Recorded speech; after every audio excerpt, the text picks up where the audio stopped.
They say dreams are visions of our memories, thoughts and fears.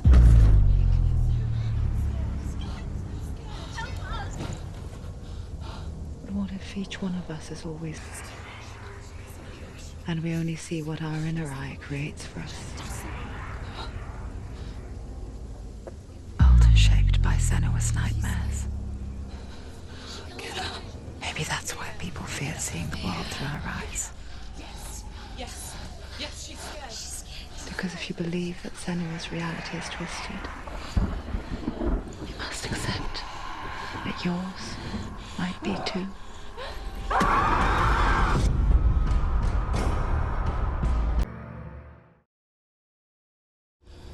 Stormy seas and lost souls. Who is it? She's dreamt of this before. It's coming. Is it? They say dreams are visions of our memories, thoughts and fears, as seen by our inner eye.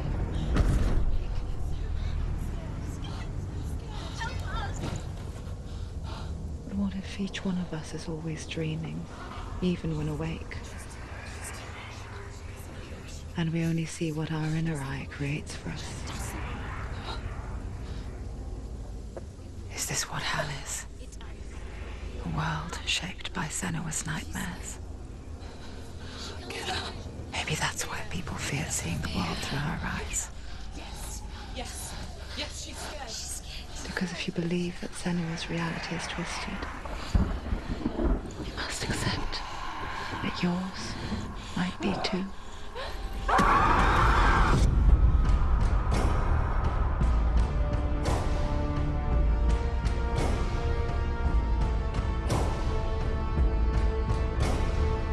Hellblade: Senua's Sacrifice is a video game about Senua, a Celtic warrior on a vision quest into Viking territory. But what sets our hero Senua apart is that she suffers from severe psychotic mental illness. He knows she's getting closer. He can feel her coming closer. She's getting The original idea for Hellblade was to create a classic hero's journey, a journey of suffering, but one where the fantasy world is not another planet or alternate universe, but a world that is constructed in Senua's mind. But to do so would mean putting psychotic mental illness at the center of the experience, a subject that is still considered taboo, and a challenge that was both terrifying and exciting in equal measure.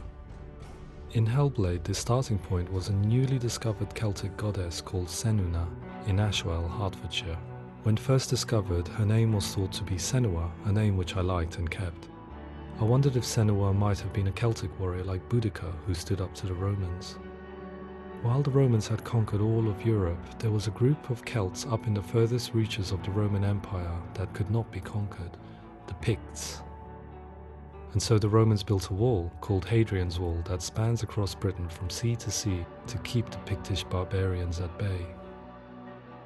The Picts were known for their war paint, painted on with woad, and their matted hair clumped with lime. And so Senua would be a barbarian Pict in this image. What's your name? Senua. I haven't seen you before. I don't live home much. Oh, Zeno's daughter. I have to go. Wait. Orkney is off the coast of Scotland and was inhabited by the Picts, steeped in history and mystery, and so I made Orkney Senua's home and set the stage for a crisis. In the late 8th century, the first Vikings landed on the Orkney Islands. The population of the Picts crashed thereafter, replaced by the Norsemen of the 9th century. Were they wiped out? We don't know for sure, but it would seem likely given the reputation of the Vikings. The Northmen's brutality is legendary. High-ranking leaders and chieftains of the tribes they conquered were often offered as sacrifice to their gods. The most brutal of these sacrifices was known as the Blood Eagle.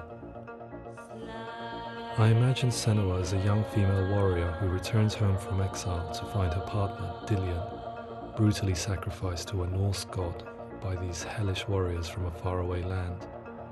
I imagine the horror of this moment and how it would have dragged her deep into mental torment.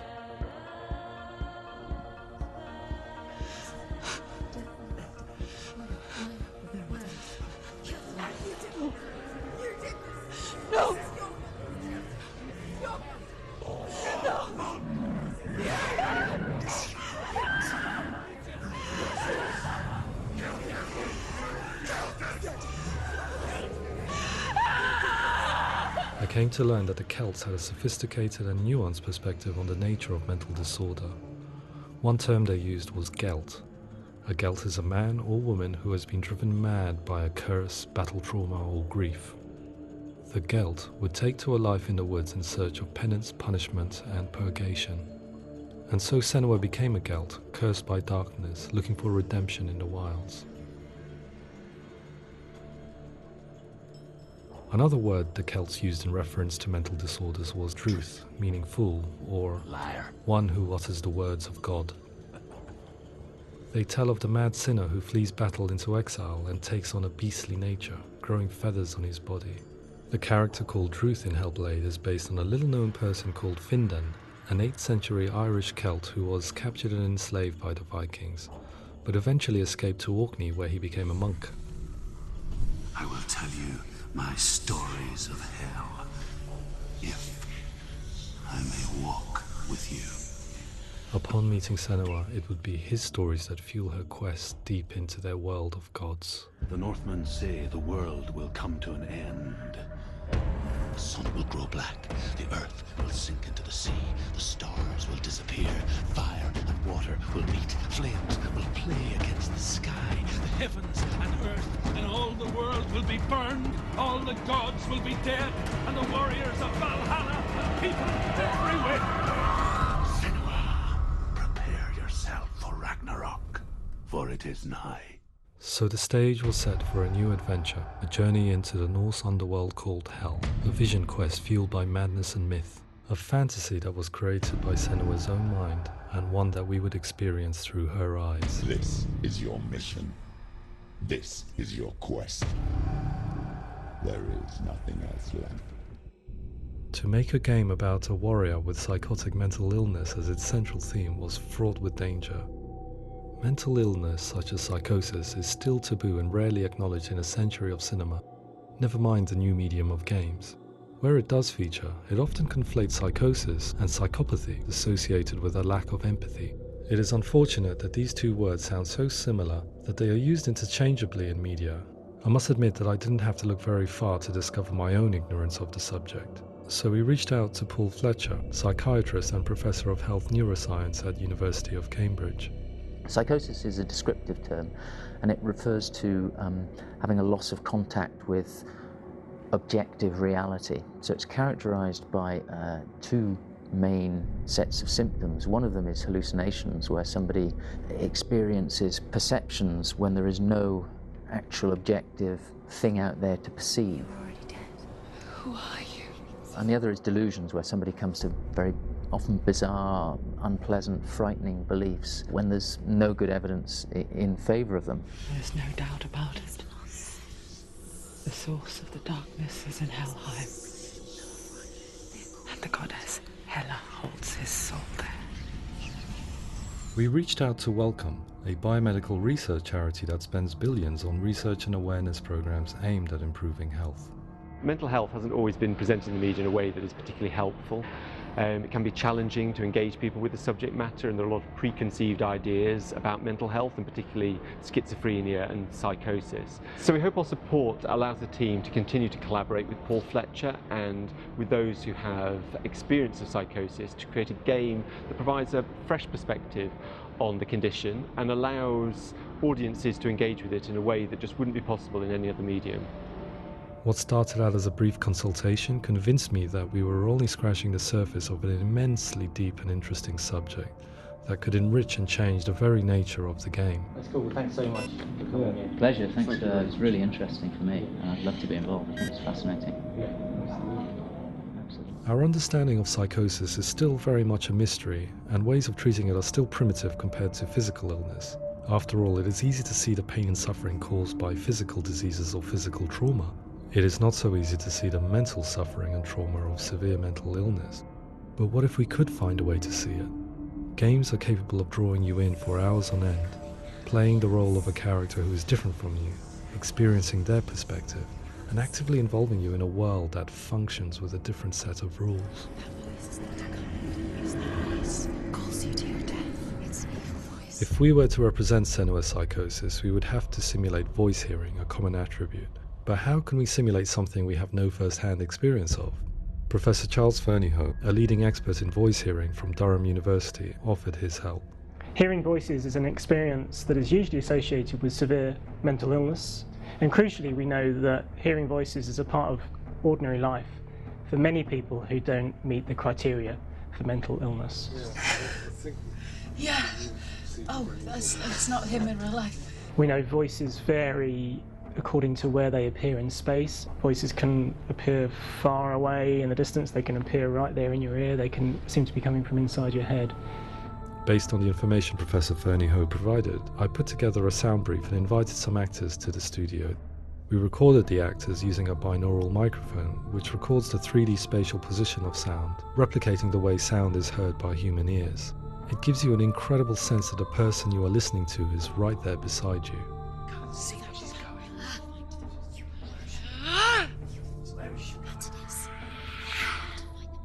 Rachel Waddingham from the Voice Collective came to our studio with 2 young voice hearers to speak to our team. We talked at length about their experiences and they listened to our tests, giving us feedback on how we could improve on it. Everyone hates her. She's cursed. It's very hard to represent what this experience is like, partly because it's such a personal, intense, emotional experience. It's testament to how Ninja Theory have been listening to what the researchers are saying, but also crucially listening to the experts by experience. What they've come up with is so compelling. It's by far the best representation I've heard of what these experiences are like.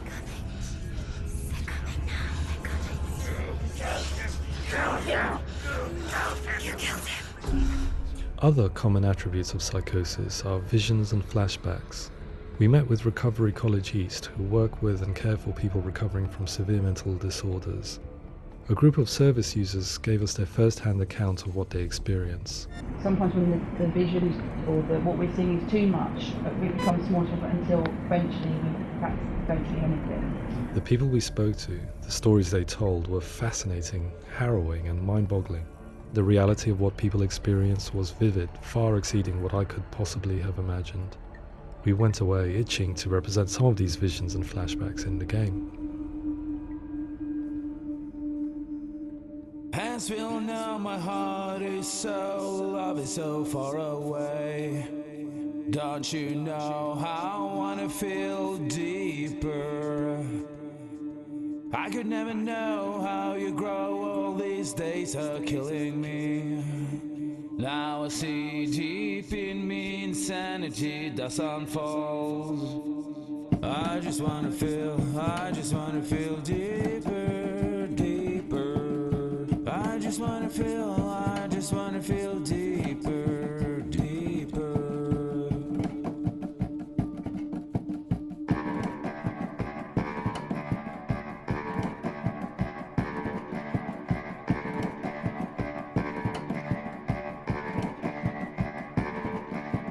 As we all know, my heart is so, love is so far away.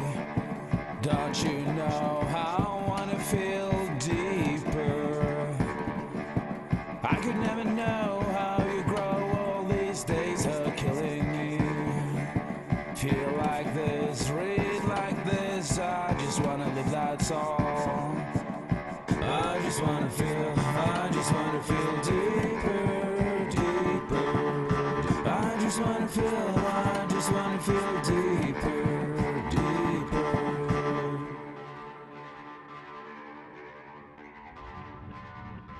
To refine our work, we continue to hold meetings with Recovery College East over the course of a year and a half, showing them what we had achieved so far and refining the in-game representations based on their feedback. With their help, flashbacks, visions and changes in perception were woven into the story and gameplay of Senua. The students that are involved in this project are incredibly excited about being involved. They have described the experience as being important because it values their lived experience and shows that despite what we have been through, all of that experience becomes valid, that actually it's something that we should all be talking about. The experiences described range from beautiful to frightening beyond comprehension. I heard of a girl who has to live with an angry voice screaming at her, slamming on her doors and walls 24 hours a day. I met someone who would often see hanging corpses in a room, so real that she would sometimes try to rescue them. The panic and fear that comes with such visions is entirely understandable, and it can be a living horror for some. Worthless, weak, pathetic. Go on, feel sorry for yourself, because there is no one left to do that for you. I was urged by one fellow that we should not shy away from showing this horror, and so I was perpetually torn in making Hellblade. Had we gone too far with our representations, or not far enough?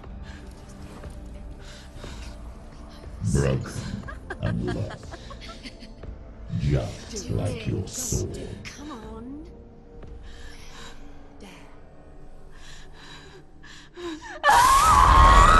In some ways, voice hearing and visions were the low-hanging fruit, so to speak. There's another aspect of psychosis that is much harder to explain, but one that I think video games are uniquely able to represent, which are often called delusions. People begin to see patterns in the world. They begin to link things that most people wouldn't link. Most of the things that we might think would be coincidence or, not worth commenting on. Nevertheless, that might have a particular salience or importance for them. One individual described how everyday words, sounds, colours and objects were steeped in meaning to him, forming a strange and sinister puzzle that he was determined to solve but could not quite get to the bottom of. It's not just brain dysfunction. It's not like the system shut down. It's actually an incredibly creative process. The person creates a world populated with voices and phantasms and terrors, and they're completely immersed in it.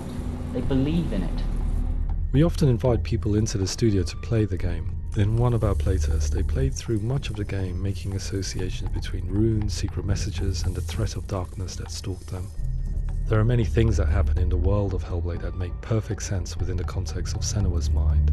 The dark rot that's killing her slowly from within, the secret runes of the gods that block her path to Helheim, and strange associations that exist in the game to confuse you. To complete Senua's quest, you have to internalize and accept the logic and meaning behind these things to progress. Afterwards, they said that they didn't see much evidence of mental illness in the game. People with delusions of all sorts would argue the same thing, that they are not aware of their experience being abnormal in any way. I need this sword. It's important.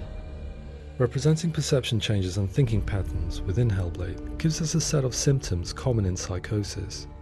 But people with lived experience were keen to emphasize another point, that it is wrong to define a person by their symptoms. Quite often, the illness comes not from the symptoms, but from the stigma, isolation and mistreatment that comes about from the rest of society.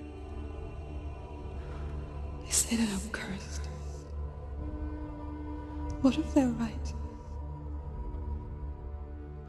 I needed someone to portray Senua, someone who could believably internalize her suffering.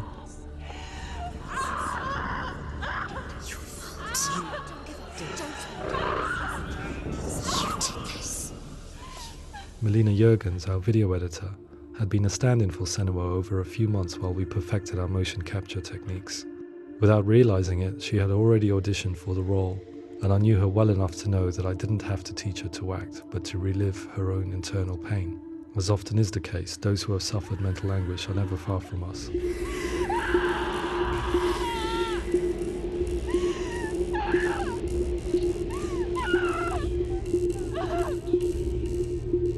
My hope is that by creating a compelling and aspirational character in Senua who feels very much real, albeit in a fantasy setting, we can provide a lens into her reality, a different one to yours, and this is where storytelling comes into play. I imagined her life based on common threads in real people's lives. She was always prone to psychosis as a child. Her mother Galina also heard voices and had visions, so perhaps there was a genetic aspect. Or perhaps it was cultural, as she lived within a world without science, of gods and superstition, as exemplified by her druid father Zimbal. Psychosis developed in her late teens to early 20s and was exacerbated by stigma and isolation at the hands of the clansmen and her father. This darkness. It's spreading. The trauma of seeing her lover Dillian sacrificed tips her over the edge, making her remodel her reality around a concept that connects everything: the darkness. So the question, is what Senua experiences real? Can only be answered by saying, yes, it is real. It is her reality. All of her suffering will have been for nothing. It's just a matter of time.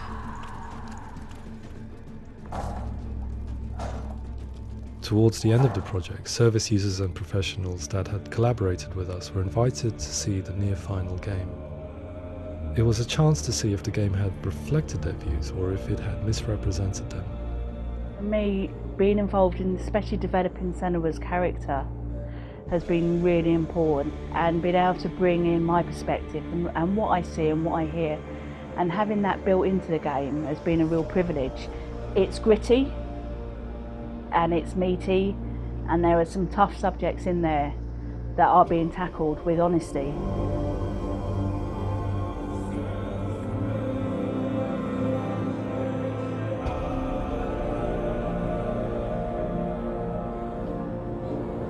I was blown away by it today, absolutely blown away.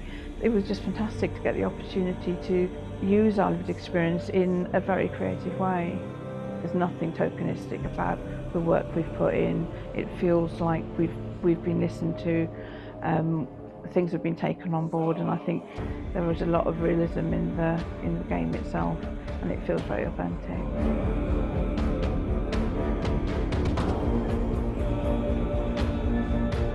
Hellblade will give people a good experience of what it's like to hear voices and have those experiences. I'm glad that the guys at Ninja Theory have asked us to come along and help them build an experience that's positive when it comes out, and get myself a copy and have a go.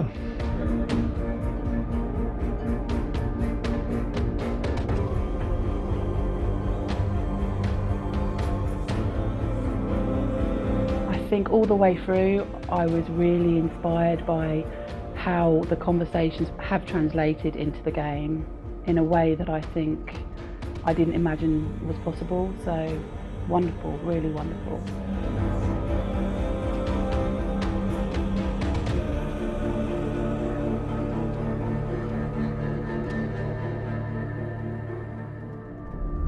I really hope that others will follow the lead they've set and use the power of something like a video game to change people's perceptions, to increase understanding, and ultimately to make some of the stigma around voice hearing and other experiences go away.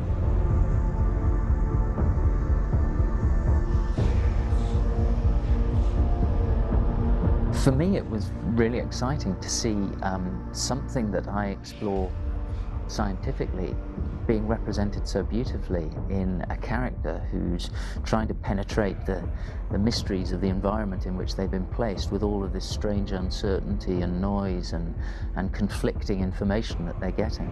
I'm very excited by this way of trying to represent mental illness, because I think it actually might be offering us insights that we wouldn't get from pure scientific explorations, and actually giving us quite an empathic view of what it might be like.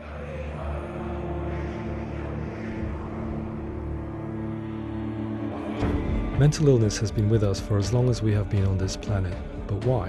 Why hasn't evolution stamped out this weakness from within our gene pool? I often pondered this question until I realized that the question had an inbuilt flaw. It assumes that being and thinking differently is a weakness. The only reason we have computers, spacecraft, medicine, poetry, art, and yes, even video games is because individuals are able to simulate new abstract realities in their minds and share them with the rest of us. We need people to be willing to see differently in order for us to progress and survive as society. And we need to be open to these new ways of seeing. And it is this spirit that motivated me to create Senua's story and share it with you.